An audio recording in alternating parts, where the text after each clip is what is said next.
Look, I was a kid who had to decide, did I want to play cricket for Australia or football for St Kilda? And I did my best in the under-11s to make it to the St Peter's first 18, and I spent 2 years on the bench, and the coach of the team was John Beveridge, who's a legend in East Bentleigh and was St Kilda's recruiting officer, and he suggested to me one day, why don't you try umpiring? We moved to Orange Street, South Oakley when I was starting prep at St Peter's, and we needed a bigger house, and South Oakley and East Bentleigh were the edge of civilisation at that time, and surrounded by market gardens, and we got out there, and I was one of 5 boys in a family of 7 kids, and so it was just constantly backyard football and cricket.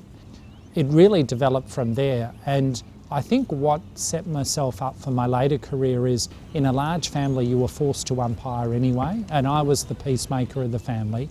I was the one trying to resolve all the disputes and trying to exert my authority, and I think that stood me in good stead for later life.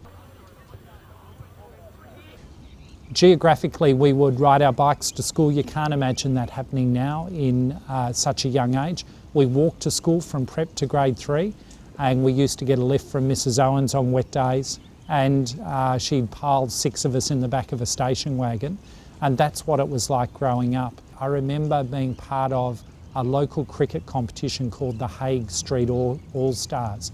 Hague Street, just around the corner from the South Oakley Club. The Shimbries used to run it, and everyone used to gravitate there on a Saturday and Sunday, and it was serious cricket test matches that would go all afternoon with all manner of ridiculous local rules. The particular house you couldn't hit the ball into because he'd confiscate it, so it was 6 and out. And that was really the local upbringing, I guess.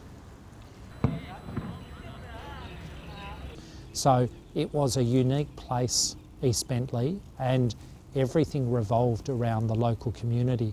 We didn't travel outside our suburbs in those days, so all my youth was spent going from one sporting commitment to another, and everything revolved around school and church and parish.